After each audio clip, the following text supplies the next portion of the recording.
Anong alam ko naman na size mo, bes? Kahit hindi na itanong yan. Common sense na yan.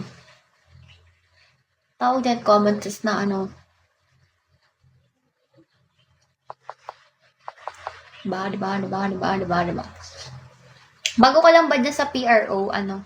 Ano ba kasi pangalan ng laro na to? Alam, laro yan, di ba avatar mo? Kalimutan ko ng laro yan eh. Nilalaro yan ng pinsan ko, yung kinakat yung candy. Yung ano lang, basta yun. Nakakain ng candy.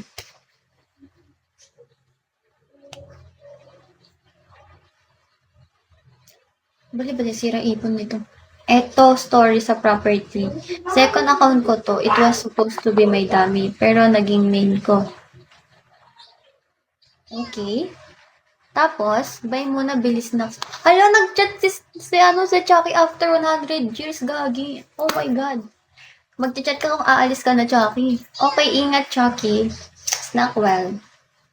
Hi, Anthony. Hello, Kim. Dati name po, property of... Okay, I won't judge you. Chat. Will listen. I don't judge, will listen. Okay. I don't judge, will listen. Wala. Hi, Daniel. Wala na yan sa property na lang. Okay. Ano mo na ako ngayon? We don't judge, we listen. Okay? Basta yung property na lang. Natanggal na yung property ng host. Okay, gets. Okay. Okay, gets ko na. Feel ko na-hack yung main mo. Na-hack yung main mo, no? Ganun naman lagi, na-hack yung main. Naban, hindi na maabali. Binura mo lang, trip mo lang. May access pa ako. Hindi ko lang ginagamit. Bakit yung ginagamit? Trip mo lang. Or broken ka dun. Madaming ala-alam din na dapat balikan pa. Oo. Na-broken siya. Makuha ka naman. Ito na main ko kasi. Weh. Hi, my boy.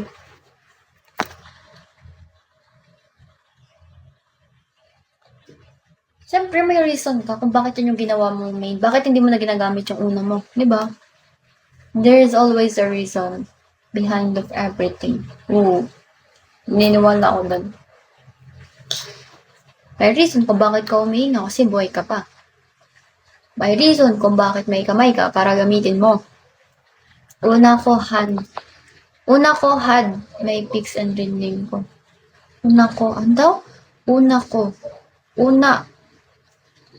Dito parang mystery mo na ako. Okay. Sa una account mo,